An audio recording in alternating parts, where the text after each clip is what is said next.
Hello students, Parveen Sharma here. All you are welcome in Commerce Law with Parveen Sharma.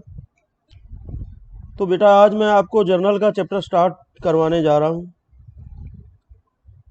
एक बार फिर मैं आपको ये बात समझाना चाहता हूँ कि बेटा जर्नल का चैप्टर उसी स्टूडेंट के अच्छे से समझ में आएगा जिसने बेसिक अकाउंटिंग टर्म यानी जो है अकाउंटिंग की जो टर्मिनोलॉजी है उसको अच्छे से पढ़ा है। दूसरे नंबर पे उसने अकाउंटिंग इक्वेशन का चैप्टर अच्छे से पढ़ा है। तो देन नो डाउट बड़ी आसानी से आपको जो ये जर्नल का चैप्टर है ये समझ में आता जाएगा। तो लीजिए जर्नल का चैप्टर जो है वो शुरू करवाने जा रहा हूँ।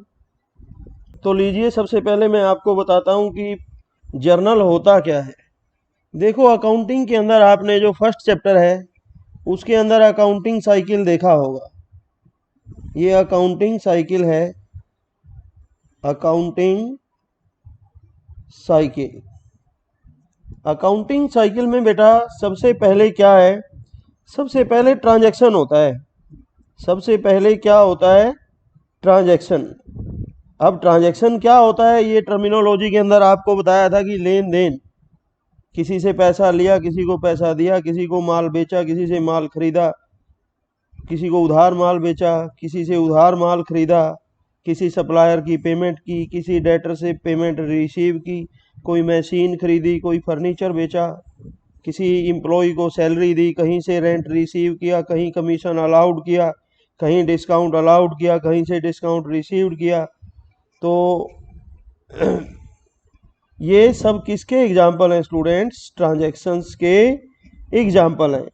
तो सबसे पहले ट्रांजैक्शन होता है, फिर उस ट्रांजैक्शन को क्वेश्चन आता है अकाउंटिंग पॉइंट ऑफ व्यू से कि इस ट्रांजैक्शन को अकाउंट की कौन सी बुक में ट्रीट किया जाए। तो अकाउंटिंग की जिस बुक में ट्रांजैक्शन सबसे पहले ट्रीट किया जाता है उसको कहते हैं हम जर्नल। क्या कहते हैं, जर्नल। जर्नल को स्टूडेंट्स बुक ऑफ ओरिजिनल के ओरिजिनल एंट्री किसके नाम से, बुक ऑफ ओरिजिनल एंट्री के नाम से भी जर्नल को जाना जाता है। इसको बुक ऑफ ओरिजिनल एंट्री, अब क्वेश्चन आता है कि बुक ऑफ ओरिजिनल एंट्री क्या होती है, what do you mean by book of original entry. It means book in which transactions are recorded first, where transactions are recorded first। हिसाब की वो पुस्तक जिसमें जो ट्रांजैक्शंस हैं वो सबसे पहले ट्रीट किए जाते हैं उसको जर्नल कहते हैं। सबसे पहले ट्रांजैक्शन अकाउंटिंग के अंदर एग्जीक्यूशन में जर्नल में जाता है। जर्नल के बाद अगला जो स्टेप है वो किसका है, लेजर का है। किसका स्टेप है, लेजर का। लेजर से जो नेक्स्ट स्टेप है स्टूडेंट्स वो किसका है, ट्रायल बैलेंस का है। किसका है, ट्रायल बैलेंस का। और देन क्या बनते हैं आपके, फाइनल अकाउंट्स बनते हैं बेटा। फाइनल अकाउंट्स को फाइनेंशियल स्टेटमेंट्स भी कहते हैं। जो फाइनल अकाउंट्स हैं इनको क्या कहा जाता है, फाइनेंशियल स्टेटमेंट्स। देखो जर्नल क्या है, कोई भी ट्रांजैक्शन है, राम से माल खरीदा जर्नल में एंट्री कर दी, शाम को माल बेचा जर्नल में एंट्री कर दी, नगद माल बेचा जर्नल में एंट्री कर दी, नगद खरीदा जर्नल में एंट्री कर दी, कोई कार खरीदी जर्नल में एंट्री, मशीन बेची जर्नल में एंट्री। जर्नल एक वो बुक है जिसमें सभी ट्रांजैक्शंस लिखे जाते हैं, ट्रीट किए जाते हैं। फिर दिक्कत ये आती है कि भी हमने जर्नल को तो मिक्स कर दिया, लेकिन हिसाब बताते समय जब मान लिया हमारे पास कोई सप्लायर है हमारा, उसका नाम है मोहनलाल, लेकिन एक बिजनेसमैन के पास कोई एक ही सप्लायर थोड़ा होता है। जैसे मैं एक एग्जांपल लिया करता हूं कि कुरुक्षेत्र के अंदर अरोड़ा इलेक्ट्रिकल्स की दुकान है, उस पे पंखे के सप्लायर कई हैं। क्रम्पटन वाला फैन क्रम्पटन से आएगा, ठीक है ना, और ल्यूमिनस का फैन ल्यूमिनस से आएगा, हेवेल्स का फैन हेवेल्स से आएगा, ओरिएंट का ओरिएंट से आएगा, ऊषा का ऊषा से आएगा, रिलैक्सो का रिलैक्सो से आएगा, बजाज का बजाज से आएगा। तो इसलिए number of suppliers are there. तो इसलिए लेकिन जब हमें हिसाब पूछा जाएगा तो हर सप्लायर का हमें अपना अलग अलग हिसाब बना करके देना होगा हमें। तो जर्नल के अंदर ट्रांजैक्शन मिक्स होते हैं, फिर जर्नल को क्लासीफाई किया जाता है, उसकी छंटनी की जाती है। छंटनी का मतलब क्या है कि राम के ट्रांजैक्शन राम के अकाउंट में, श्याम के ट्रांजैक्शन श्याम के अकाउंट में, मोहन के ट्रांजैक्शन मोहन के अकाउंट में, एक्स के ट्रांजैक्शन एक्स के, सेल के ट्रांजैक्शन सेल्स के अकाउंट में, परचेज के ट्रांजैक्शन परचेज के अकाउंट में। तो ये सब चीजें क्या हैं बेटा, क्लासिफिकेशन ऑफ लेजर है ये। तो sorry, classification of journal. Classification of journal को हम क्या कहते हैं, लेजर कहते हैं। फिर देखा जाता है कि भाई हमारा जो लेजर हमने बनाए हैं वो अकाउंट बुक हमारे एक्यूरेट है कि नहीं है। तो for checking the arithmetical accuracy of books of account जो है ट्रायल बैलेंस बनाया जाता है। क्या बनाया जाता है, ट्रायल बैलेंस बनाया जाता है। और देन फाइनल अकाउंट बनाए जाते हैं। फाइनल अकाउंट में सबसे पहले क्या बनाया जाता है, ट्रेडिंग अकाउंट बनाया जाता है। क्या बनाया जाता है, ट्रेडिंग अकाउंट बनाया जाता है। दूसरे नंबर पे क्या बनाया जाता है, प्रॉफिट एंड लॉस अकाउंट बनाया जाता है। तीसरे नंबर पे क्या बनाया जाता है, बैलेंस शीट बनाई जाती है। ट्रेडिंग अकाउंट से स्टूडेंट्स हमें क्या पता लगता है, ट्रेडिंग अकाउंट से हमें ग्रोस प्रॉफिट या ग्रोस लॉस बिजनेस को वर्ष के दौरान ग्रोस प्रॉफिट हुआ है या ग्रोस लॉस हुआ है at the end of the year, इस बात का पता कहाँ से चलता है, ट्रेडिंग अकाउंट से। फिर प्रॉफिट एंड लॉस अकाउंट से क्या पता चलता है, नेट प्रॉफिट या नेट लॉस। और बैलेंस शीट से क्या पता चलती है बात students, financial position of business जो है वो कहाँ से पता चलती है, वो बैलेंस शीट से पता चलती है। अब स्टूडेंट्स देखा होगा आपने जब अकाउंटिंग साइकिल, तो इस जर्नल के बराबर में आपको एक वर्ड लिखा मिलेगा कैश बुक, फिर आपको लिखा मिलेगा परचेज बुक, फिर आपको लिखा मिलेगा सेल्स बुक, फिर आपको लिखा मिलेगा परचेज रिटर्न बुक, फिर आपको लिखा मिलेगा सेल्स रिटर्न बुक, फिर आपको लिखा मिलेगा बिल्स रिसीवेबल बुक, फिर बिल्स पेबल बुक, और फिर जर्नल प्रॉपर। अगला वर्ड क्या है, जर्नल प्रॉपर है। तो अब ये चीजें 1 2 3 4 5 6 7 8, ये आठों क्या है बेटा, ये आठों सब्सिडरी बुक्स हैं। ये क्या हैं, सब्सिडरी बुक्स। सब्सिडरी बुक्स किसको कहते हैं स्टूडेंट्स, सहायक पुस्तकें। अब सहायक पुस्तकों की जरूरत क्यों पड़ती है, why cash book is needed, क्यों कैश बुक की आवश्यकता पड़ी बिजनेस के अंदर। देखिए बेटा, जो जर्नल है, जर्नल के अंदर हम ट्रांजैक्शन लिखते हैं, सारे ट्रांजैक्शन मिक्स लिखते जाते हैं हम। लेकिन जब बिजनेस का साइज बड़ा हो जाता है तो साइज बड़ा होते ही बिजनेस के अंदर नेचुरल है नंबर ऑफ ट्रांजैक्शन हाई हो जाएगा, और नंबर ऑफ ट्रांजैक्शन हाई होते ही नेचुरल है कि जर्नल के अंदर खिचड़ी और ज़्यादा पकेगी, और जब खिचड़ी ज़्यादा पकती है तो नेचुरल है कि हमें वो ट्रांजैक्शन छांटने मुश्किल होते हैं। तो इस मुश्किल से बचने के लिए सब्सिडरी बुक का मेंटेनेंस किया जाता है।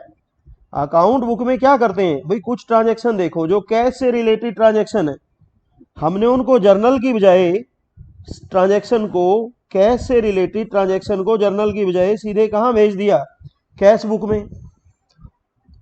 और उधार परचेज के ट्रांजैक्शन कहाँ भेज दिए, परचेज बुक में। ध्यान रखना है स्टूडेंट्स, परचेज बुक में उधार परचेज जाती है, नगद नहीं, ओनली क्रेडिट परचेज। उसके बाद सेल्स बुक में हमने क्या भेज दी, क्रेडिट सेल। फिर परचेज रिटर्न का ट्रांजैक्शन परचेज रिटर्न बुक में भेज दिया, सेल्स रिटर्न का ट्रांजैक्शन सेल्स रिटर्न बुक में भेज दिया, और बीआर का ट्रांजैक्शन बीआर में, और बीपी का ट्रांजैक्शन बीपी बुक में। और अगर बाकी फिर जर्नल के अंदर जो ट्रांजैक्शन बचे हैं उसमें क्या लिख दिया आपने, जर्नल प्रॉपर, वो ट्रांजैक्शन किस में आ गए, जर्नल प्रॉपर में। देखो नेचुरल है, जिस बिजनेस के अंदर ये सब्सिडरी बुक्स बनती हैं इसका मतलब वो कोई बड़ा ही बिजनेस होता है, क्योंकि आम बिजनेस में इनकी रिक्वायरमेंट नहीं होती। और अगर किसी बिजनेस में जर्नल प्रॉपर बनता है, जर्नल प्रॉपर अगर बना है तो इसका मतलब है सब्सिडरी बुक भी बनी है, तो इसका मतलब है जर्नल की जरूरत नहीं पड़ी, क्योंकि डायरेक्ट।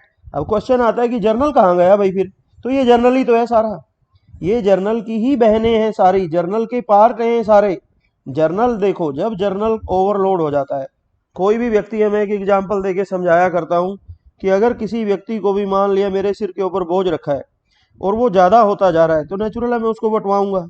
तो मदद मेरी करने वाला कोई बाहर का व्यक्ति थोड़ा आएगा, कोई मेरा ही नज़दीकी हो सकता है। ऐसे ही जर्नल है, जर्नल को जब ट्रांजैक्शन हाई हो जाते हैं, जर्नल ने कहा तो कैश बुक कहती है कि कोई बात नहीं, चिंता ना कर बहन, आपका जो ये कैश से रिलेटेड ट्रांजैक्शन है सारे मैं देखूंगी। तो कैश के ट्रांजैक्शन सारे यहाँ आ गई, उधार परचेज यहाँ आ गई, उधार सेल यहाँ आ गई, परचेज रिटर्न यहाँ आ गई, सेल्स रिटर्न यहाँ आ गई, बिल्स रिसीवेबल और पेबल्स यहाँ आ गए, और जर्नल प्रॉपर में बाकी जो ऊपर ट्रांजैक्शन, कोई ट्रांजैक्शन ऐसा है मान लिया जो ना यहाँ आया ना यहाँ आया, ना इसमें आया ना इसमें आया, ना इसमें आया ना इसमें आया, ना इसमें आया, तो फिर वो किस में आया, वो जर्नल प्रॉपर में आया। बड़ी सिंपल सी बातें हैं बेटा ये। तो इसलिए सब्सिडरी बुक में और जर्नल में क्या अंतर है, कोई भी नहीं। जर्नल क्या होती है, book of original entry.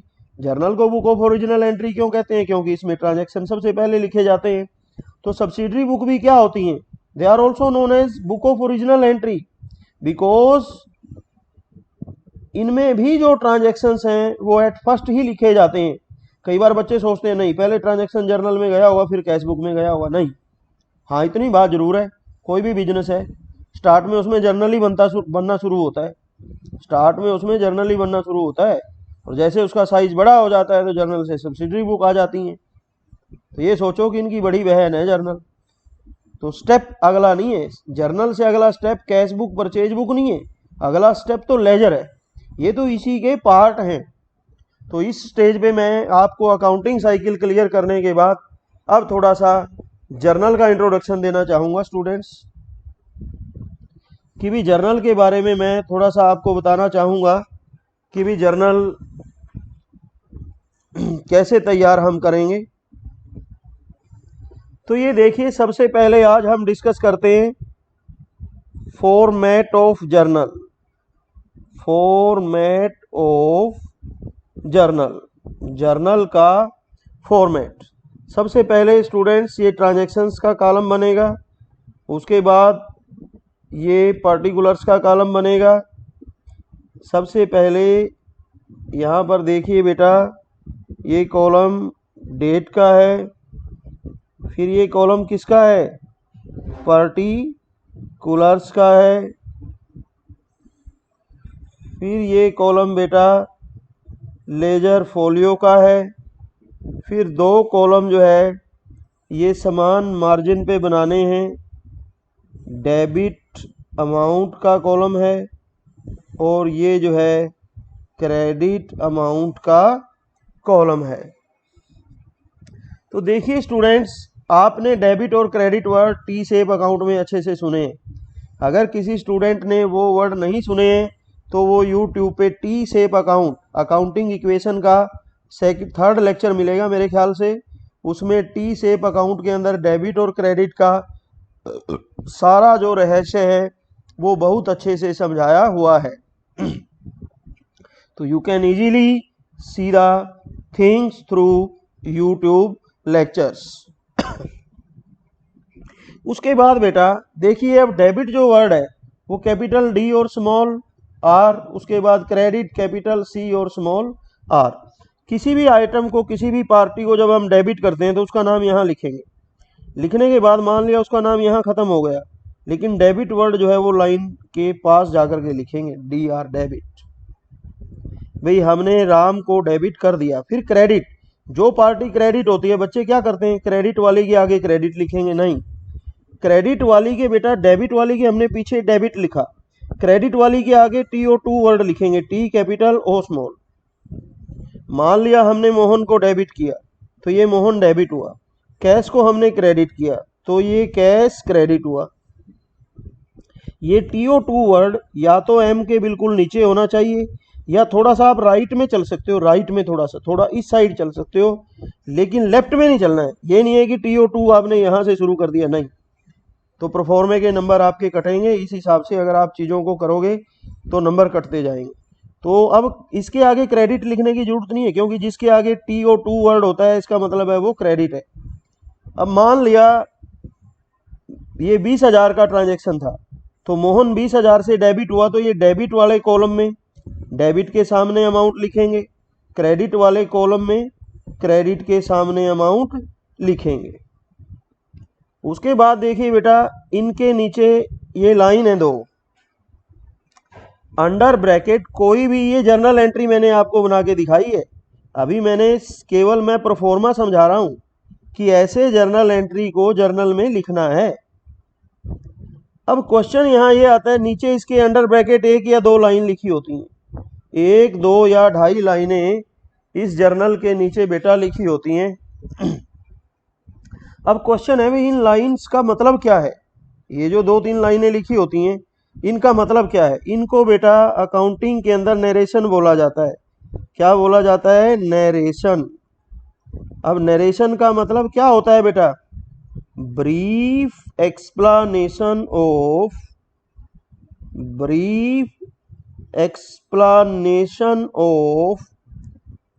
Transaction, brief explanation of transaction together with necessary details,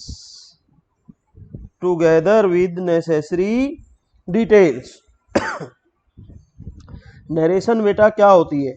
narration वो चीज होती है जिसके अंदर जो ये ट्रांजैक्शन है कि मोहन को हमने डेबिट क्यों किया है, कैश को हमने क्रेडिट क्यों किया है, क्यों मोहन को डेबिट किया, क्यों कैश को क्रेडिट किया, इसका रीजन हमें नरेशन से मिलता है। नरेशन स्पष्ट करती है कि ट्रांजैक्शन में डेबिट और क्रेडिट किस वजह से हुए हैं। बट नरेशन में ये नहीं है, कई बच्चे क्या करते हैं कि नरेशन को 4, 5 या 10 लाइनों में लिखना शुरू कर देंगे। नो बेटा, इसके नाम के सबसे पहले यही लिखा है। इसको जब समझाया गया है आपको नरेशन क्या होती है, सबसे पहले वर्ड है ब्रीफ। ब्रीफ का मतलब क्या है? संक्षिप्त। It should be in brief, कि 1 या 2 लाइनों में मैक्सिमम होनी चाहिए। दूसरे नंबर पे इट शुड बी मीनिंगफुल, लेकिन इसका कोई अर्थ भी निकलना चाहिए। कई बच्चे क्या है, ऐसी नरेशन लिखेंगे उसका कोई मीनिंग नहीं आएगा। It should be relevant. कई बच्चे क्या करते हैं, नरेशन की 1 लाइन रट लेते हैं, ट्रांजैक्शन चाहे कोई भी हो, नरेशन उसके नीचे वही लिख के आ जाते हैं। गलत बात। वहाँ पे जो रेलेवेंसी जो फैक्टर है वो लैक कर जाता है, तो रेलेवेंसी तो उसके अंदर रही नहीं। और जिस चीज़ के अंदर रेलेवेंसी नहीं होती तो फिर उसका कोई मतलब ही नहीं होता, मीनिंगलेस हो जाती है वो चीज़। वो इन्फॉर्मेशन की बजाय जो है एक गलत इन्फॉर्मेशन बन जाती है। तो ध्यान रखना है आपने, इस प्रकार से जर्नल के अंदर आपने ट्रांजैक्शन को लिखना है। ट्रांजैक्शन पूरा होते ही, एक ट्रांजैक्शन पूरा हो गया, नीचे लाइन लगानी है। ये ट्रांजैक्शन नंबर 1 पूरा हो गया। अब मैंने 1 लिख दिया सीरियल ऑर्डर, क्योंकि अगर हमारे पास तारीख दी हुई है तो यहाँ हम क्या लिखेंगे? डेट लिखेंगे। और डेट हमेशा जब भी लिखते हैं तो सबसे पहले ईयर लिखा जाता है। जैसे 2020 ईयर है, 2020। और अब कौन सा जो मंथ है बेटा चल रहा है? अगस्त 28। बस। उसके बाद बार बार जो है, आप जब एक बार आपने वर्ष भी लिख दिया, मंथ भी लिख दिया, उसके बाद आप केवल डेट लिखते जाओगे। बार बार मंथ और वर्ष का जरूरी नहीं है, आपने मंथ और वर्ष फिर लिखना है जब अगला, ठीक है ना, अगली तारीख बदलेगी तो तब तारीख बदलते जाना है। तो मंथ आप तब बदलोगे, मंथ बदल जाएगा, वर्ष तब बदलोगे, वर्ष बदल जाएगा। यानी आपको ट्रांजैक्शन के अनुसार इस तरीके से एंट्री करनी है। तो इसके बाद अब देखिए क्वेश्चन हमारे सामने क्या आता है कि भी मोहन को डेबिट क्यों किया गया और कैश को क्रेडिट क्यों किया गया। अब हमारे आगे मेन क्वेश्चन बेटा ये है, हमारे आगे मेन क्वेश्चन क्या है कि मोहन को डेबिट क्यों किया गया और कैश को क्रेडिट क्यों किया गया।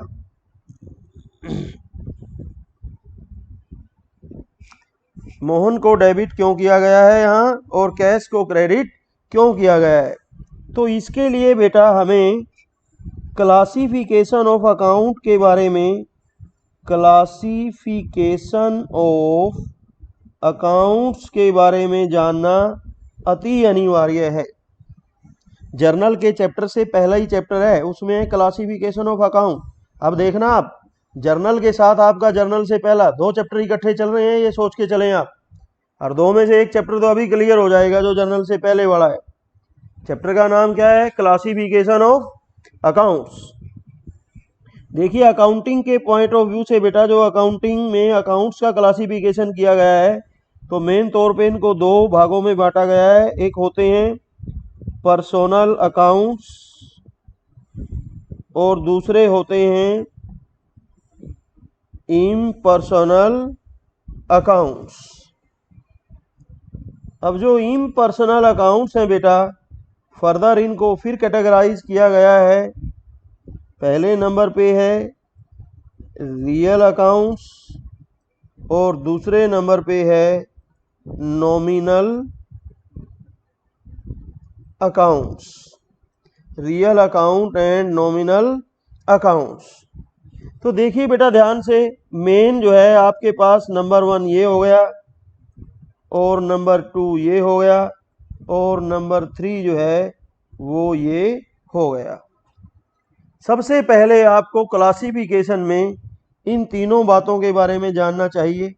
अब मैं आपको बताता हूं, अकाउंटिंग के अंदर आपने जितनी भी चीजें पढ़ी हैं, अकाउंटिंग के अंदर आपने जितनी भी चीजें पढ़ी हैं, चाहे आपने वो डेटर्स पढ़े हैं, क्रेडिटर पढ़े हैं, गुड्स पढ़े हैं, स्टॉक पढ़ा है, परचेज पढ़ी है, सेल पढ़ी है, कैश पढ़ा है, ठीक है ना, प्लांट लैंड बिल्डिंग मशीनरी कुछ भी पढ़ा है आपने, सैलरी दी ली, और आपने जो भी चीजें अकाउंटिंग टर्मिनोलॉजी के अंदर जितनी भी चीजें पढ़ी हैं आपने, वो इन 3 कैटेगरी से बाहर नहीं हो सकती चीजें, बस ध्यान रखना है।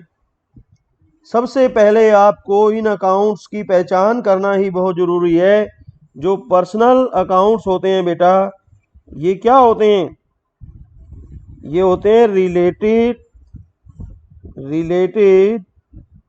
with the name of any individual or institution and company etc. Example,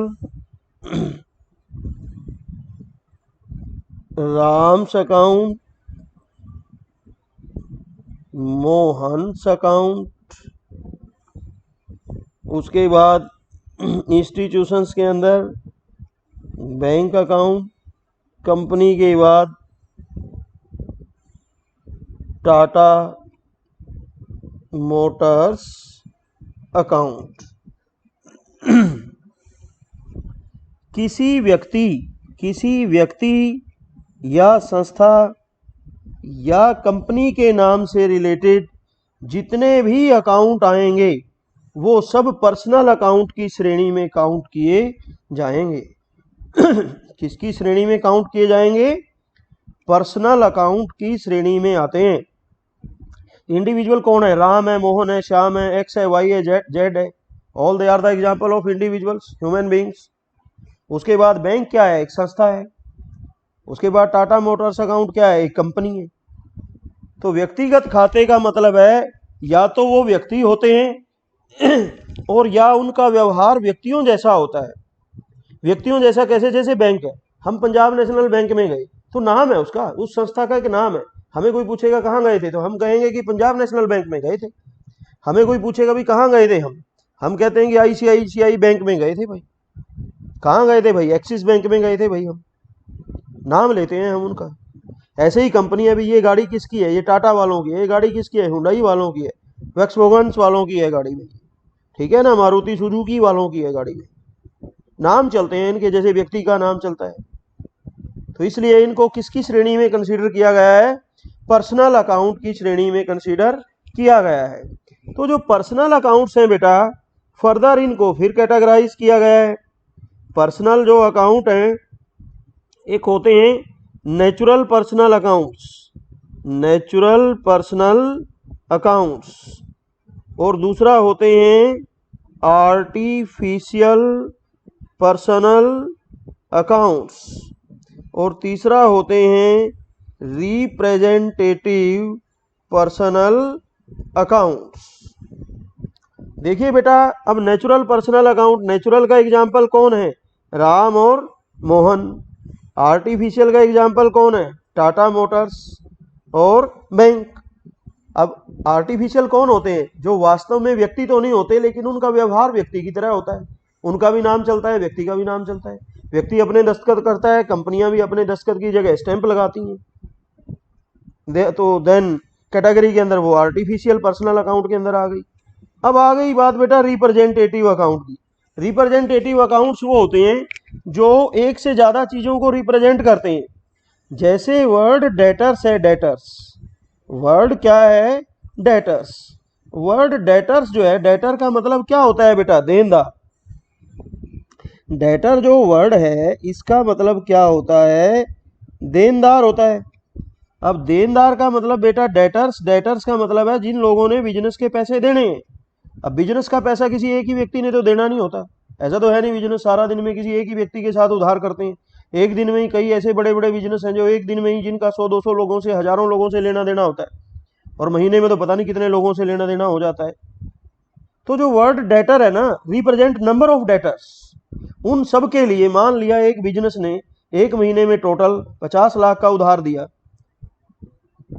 1 lakh का किसी को दिया, 2 लाख का किसी को दिया, 50,000 का किसी को दिया, उसमें 100, 200, 500 डेटर्स है। तो उनके लिए अपनी बैलेंस शीट में जब फाइनल अकाउंट बनाए जाते हैं तो एक वर्ड में ही वो सारा उन सब का टोटल करके एक वर्ड लिखा जाता है बैलेंस शीट में, डेटर्स। सो वर्ड डेटर जो है represent the number of debtors. अब चलो, ये तो बात मान ली हमने कि ये नंबर ऑफ डेटर्स को रिप्रेजेंट करता है, तो ये पर्सनल अकाउंट की श्रेणी में क्यों आया? क्योंकि बेटे हमने पैसे लेने, लेना या देना, लेना या देना हम पर्सनल अकाउंट से ही कर सकते हैं। देखो, हमें पैसे देने हैं, या तो किसी व्यक्ति के देने हो सकते हैं, या किसी संस्था के देने हो सकते हैं, या किसी कंपनी का पैसा देना हो सकता है।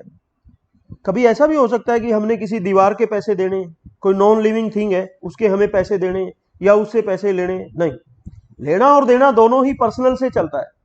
लेना भी ऐसे ही होता है, देना भी ऐसे ही होता है। इसलिए इनको पर्सनल अकाउंट की कैटेगरी में घेरा है। और फिर पर्सनल अकाउंट से आगे फर्दर क्लासिफिकेशन में हमने इनको रिप्रेजेंटेटिव पर्सनल अकाउंट। अगर कोई डेटर की बजाय आपसे कोई पूछे कि क्रेडिटर्स किस में आते हैं, भाई ये भी रिप्रेजेंटेटिव पर्सनल अकाउंट्स में आते हैं, क्रेडिटर्स भी रिप्रेजेंटेटिव पर्सनल अकाउंट में आते हैं। आउटस्टैंडिंग सैलरी, आउटस्टैंडिंग सैलरी जो है वो रिप्रेजेंटेटिव पर्सनल अकाउंट में आती है। और जो सैलरी होती है खाली, वो नॉमिनल में आती है। खाली जो सैलरी होती है वो नॉमिनल में आएगी, लेकिन आउटस्टैंडिंग सैलरी आएगी पर्सनल में। क्यों? क्योंकि बेटा आउटस्टैंडिंग सैलरी का मतलब क्या है कि जिसको हमें पैसे देने हैं वो हमारा क्रेडिटर बना है, तो पर्सनल अकाउंट प्रभावित हुआ है, इसलिए वो क्रेडिटर बना है हमारा, तो रिप्रेजेंटेटिव पर्सनल में आ गया। और अगर खाली सैलरी है तो खाली सैलरी है तो जितने भी खर्चे होते हैं हमारे, जितने भी लॉसेस एंड एक्सपेंसेस होते हैं वो सारे किस में आते हैं? नॉमिनल में। और जितने भी इनकम एंड गेन्स होते हैं वो भी किसकी कैटेगरी में आते हैं? नॉमिनल की। दोनों ही नॉमिनल में आते हैं। बच्चे कंफ्यूज होते हैं कि लॉसेस एंड एक्सपेंसेस नॉमिनल में आए हैं, फिर इनकम एंड गेन्स पता नहीं कहाँ आएंगे। अरे वो भी नॉमिनल में, दोनों ही नॉमिनल में आते हैं। लॉसेस एंड एक्सपेंसेस भी नॉमिनल में आते हैं, इनकम एंड गेन्स भी नॉमिनल की कैटेगरी में ही आते हैं बेटा। अब क्वेश्चन आता है कि रियल अकाउंट में क्या आता है? रियल अकाउंट में all assets of business, all assets of business, ठीक है ना, बिसाइड्स डेटर्स, ठीक है ना, बिसाइड्स डेटर्स एटसेट्रा। जो डेटर्स एटसेट्रा मैंने क्यों लिखा है कि भी हम अब तक पीछे पढ़ते आए हैं कि भी जो डेटर है वो किसका एग्जाम्पल है? एसेट का। तो डेटर एसेट का एग्जाम्पल है, लेकिन डेटर तो हमारे पहले ही पर्सनल श्रेणी में आ लिए। दूसरा, इंस्टीट्यूशन जैसे बैंक है, डेटर और एटसेट्रा मैंने क्यों लिखा, क्योंकि बैंक भी पर्सनल में आ लिया, जबकि बैंक बैलेंस जो होता है वो एसेट होता है, बैंक बैलेंस एसेट होता है, लेकिन अब बैंक पर्सनल की कैटेगरी में आ लिया। फिर स्टूडेंट एक कंफ्यूजन में हो जाते हैं कि सर ये क्या हुआ, आपने तो कहा था सारी एसेट्स आएंगी, बैंक और डेटर तो वहां आ गए। अरे भाई एक बात बताओ, बैंक और डेटर भी एसेट है, मान गए हम, लेकिन मैं एक एग्जांपल दिया करता हूं इसका कि सारी एसेट्स खड़ी हैं, हमें किसी गाड़ी में बिठाना है उनको, लेकिन पता चला जब उनको गाड़ी में बिठाने लगे ना, पता चला कि जो डेटर और बैंक है ना वो तो पहले ही गाड़ी में बैठ चुके हैं भाई किसी में। तो जो पहले बैठ चुके हैं तो नेचुरल है हम भी कहेंगे कि चलो भाई वो बैठ लिए, अब दूसरी में हम बैठ लेते हैं। तो नेचुरल है कि बाकी की जितनी भी एसेट्स हैं, जितनी भी एसेट्स का मतलब क्या है कि जितनी भी एसेट्स हैं, चाहे वो लैंड है, चाहे वो बिल्डिंग है, चाहे वो प्लांट है, चाहे वो मशीनरी है, चाहे वो फर्नीचर है, ठीक है ना, चाहे वो फर्नीचर है, कोई इन्वेस्टमेंट है, वो सब किसकी कैटेगरी में आते हैं, वो सब बेटा रियल की कैटेगरी में आते हैं। उसके बाद losses and expenses, losses and expenses में जैसे मान लिया सैलरी पेड है, सैलरी पेड, उसके बाद रेंट पेड, उसके बाद कमीशन पेड, ठीक है ना, उसके बाद रेंट पेड, कमीशन पेड, उसके बाद कैरेज कोई भाड़ा दिया, cartage, electricity charges, fuel coal gas water etcetera, यानी जितने भी खर्चे हैं और नुकसान यानी डिस्काउंट अलाउड है, या और कोई लॉस बाय फायर है, लॉस बाय एक्सीडेंट है, लॉस बाय थेफ्ट है, जितने भी लॉसेज और एक्सपेंसेस के एग्जांपल हैं सारे नॉमिनल की कैटेगरी में आएंगे। और जितने इनकम, अब सबसे पहला जो खर्चा होता है, मैं यहाँ पर सैलरी पेड से पहले लिखा जाएगा, सबसे पहला बेटे एक्सपेंसेस में एग्जांपल परचेज है, जब हम माल खरीद के लेके आते हैं। ऐसे ही अब दूसरी साइड में इनकम आ गई, इनकम कहाँ से होती है, हमें सेल से, तो सबसे पहला एग्जांपल किसका है, सेल का है। उसके बाद क्या है, हम बिजनेस में इंटरेस्ट भी रिसीव करते हैं, और उसके बाद हम रेंट भी रिसीव करते हैं, कमीशन भी रिसीव करते हैं, ठीक है ना। तो ये सारे profit on sale of asset, profit on sale of asset, ये किसका एग्जांपल है, गेन का। तो इनकम और गेन, लॉसेज एंड एक्सपेंसेस, ये सारे के सारे किस में आते हैं, देखो भाई पर्सनल अकाउंट की हमें पहचान हो गई, रियल अकाउंट की पहचान हो गई।